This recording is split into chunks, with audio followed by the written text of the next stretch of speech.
እንዴት ናችሁ? ስለ እንግሊዝ ፕሪሚየር ሊግ የተወሰኑ ነገሮችን እናነሳሳለን። በአንደኛው ሳምንት የሁለተኛው ቀን ውሎ የተለያዩ ውጤቶች ተመዝግበዋል። በትልቁ ግን የሚነሱት እዚህ ጋር ማንቸስተር ዩናይትድ በሁል ሲቲ 2-0 የተሸነፈበትና ብሬንትፎርድ ደግሞ ቶተንሃምን 3-0 በሆነ ውጤት ያሸነፈበትን ነው በትልቁ የምንመለከተው። ቶተንሃም እና ማንቸስተር ዩናይትድ ዘንድሮም እየተቸገሩ ሊቀጥሉ ነው ወይስ እንዴት ነው የሚል ጥያቄ አስነስቷል። በእርግጥ ይሄ የውድድር ዓመቱ የመጀመሪያ ጨዋታ ነው፣ ግን ሁለቱም የተሸነፉበት መንገድ እጅግ በጣም ደጋፊዎችን የሚያስደነግጥ እንዲሁም ደግሞ በበሽሽቅ ሂደት ደግሞ በሁለቱም ክለቦች ላይ ሙድ ላይ የሚይዙ አካላት ደግሞ ደስታን ይመስላል እንግዲህ ያጫረው።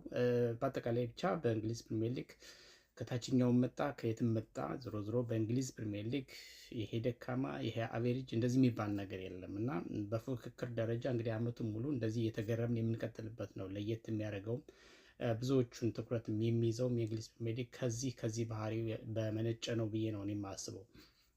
ስለዚህ ውጤቶችን ለመጠቆም ያህል እንደተናገርኩት ማንቸስተር ዩናይትድ በሁል ሲቲ 2-0 ተሸንፏል። ኤቨርተን 2-0 ክሪስታል ፓላስን አሸንፏል። በሜዳውና በደጋፊ ፊት ጋብዞ ኢፕስዊች ታውን ሰንደርላንድን 2-1 አሸንፏል። ኖቲንግሃም ፎረስት ሊድስ ዩናይትድን 1-0 በሆነ ጠባብ ውጤት አሸንፎታል። ብሬንትፎርድ እንግዲህ ቶተንሃምን 3-0 በሆነ ውጤት በሜዳው ጋብዞ አሸንፎታል ማለት ነው። እነዚህ ናቸው ዛሬ የተመዘገቡ ውጤቶች። ትናንት በመክፈቻው እንደሚታወቀው እንግዲህ ሻምፒዮኑ አርሰናል ያው ማሸነፉን እናስታውሳለን። የዛሬ ጨዋታዎችን ብቻ ስንመለከት በተለይ ሁለቱን የሁል ሲቲ እና የማንቸስተር ዩናይትድ ጨዋታ ብዙዎቹ ከጨዋታው በፊት ማንቸስተር ዩናይትድ ዘንድሮ የተሻሻለውን ማንቸስተር ዩናይትድ በውድድሩ መክፈቻ እንመለከታለን የሚል ግምት ነበራቸው ብዙዎቹ፣ ደጋፊዎቹም ተስፋ ነበራቸው። ነገር ግን ማንቸስተር ዩናይትድ በሁል ሲቲ ለዛውም በአጠቃላይ የጨዋታ እንቅስቃሴ በልጦ ነገር ግን ጎል ስኮር ማድረግ አልቻለም። ጎሎች የተቆጠሩበት መንገድም በጣም ከባድ ነበረ።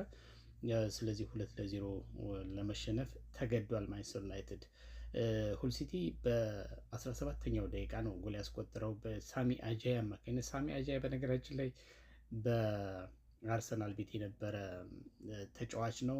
በ2015 ነው ከዛ በውሰት ሌላ ክለብ ተሰጥቶ ከዛ በኋላ ብዙ ጊዜ ነው በውሰት ይሄ ልጅ የተንገላታው እና መጨረሻ ላይ ማረፊያውን ሁል ሲቲ አድርጎ፣ በእርግጥ በእድሜው ሄዷል፣ 32 ዓመቱ ነው። ሴንተር ባክ ነው። የሚገርመው ነገር በማንቸስተር ዩናይትድ ላይ የተቆጠሩት ሁለቱም ጎሎች ሶሪ በሴንተር ባኮች እየተቆጠሩ ናቸው፣ በአጥቂዎች ሳይሆኑ በተከላካዮች የተቆጠሩ ጎሎች ናቸው።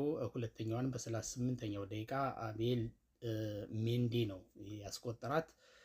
ማንቸስተር ዩናይትድ በአጠቃላይ የጨዋታ እንቅስቃሴ እውነት ለመናገር በልጦ ነበረ የተንቀሳቀሰው። ግን ያው እንደ ቡድን ታክቲካሊ ተጫዋቾችም ደግሞ ጎል ሶሪ ትንሽ ጉንፋን ይዞኛል እና ተጫዋቾችም ቴክኒካሊ ያላቸው ብስለት ብዙ አልነበረም። ማርከስ ራሽፎርድ ከፊት ሆነው እነ ኤምቦ ሌሎችም አሉ የተባሉ እንግዲህ ሼሽኮም ተቀይሮ ገብቶ ነበረ። ምንም ነገር ሊፈጥር አልቻለም በጨዋታው። በአጠቃላይ ማንቸስተር ዩናይትድ ብልጫ ወስዶ እንቅስቃሴ ቢያደርግም በጨዋታው በአጠቃላይ ሂደት ላይ ማሸነፍ ግን አልቻለም። በሁል ሲቲ በአዲስ መጪው ተሸንፏል። ይሄ የደጋፊዎችን ከፍተኛ ድንጋጤ ውስጥ የከተተ ቅስም የሰበረ ነው ብዬ አስባለሁ ከጅምሩ ገና።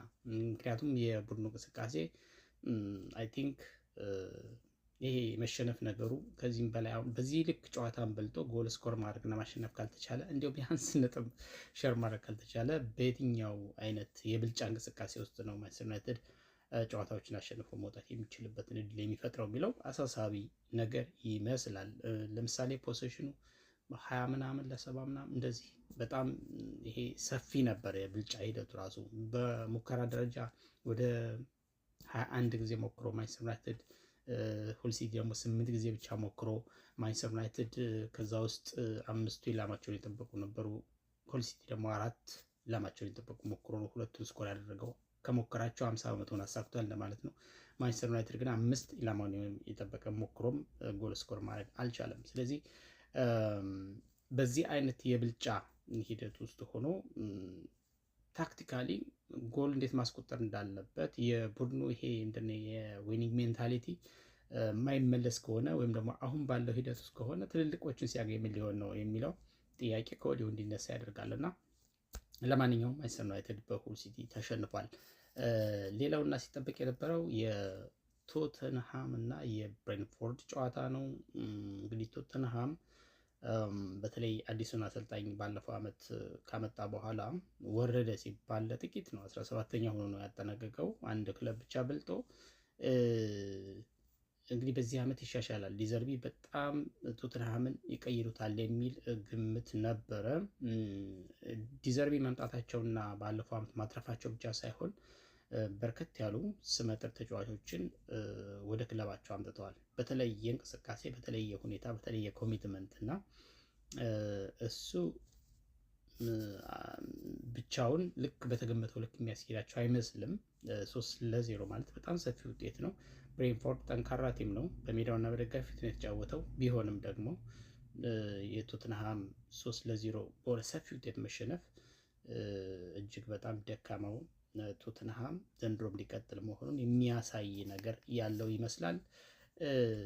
እንግዲህ ያው በጨዋታ እንቅስቃሴው ልክ የሁል ሲቲ እና የማንቸስተር ዩናይትድ ያህል እንኳን የብልጫ ልዩነት እንኳን አልነበረም። በእርግጥ በተወሰነ ደረጃ ቶተንሃም የተሻለ ነበር በኳስ ቁጥጥሩም እና በአንዳንድ እንቅስቃሴዎች። በሙከራ ግን ብሬንትፎርዶች የተሻሉ ነበሩ። 26 ጊዜ ነው የሞከሩት፣ ቶተንሃም 9 ብቻ ነው የሞከረው። ይህ ማጥቃት እንቅስቃሴያቸው በጣም ደካማና ሌዚ ነገር ነበር። ቀርፋፍ ያለ አይነት ሙከራ ነበረ የቶተንሃም እንቅስቃሴ። ብሬንትፎርዶች ግን በጣም ተጭነው ፕሬሲንግ ፉትቦል ይጫወቱ ነበር። በደንብ ፕረስ አድርገው ነበረ።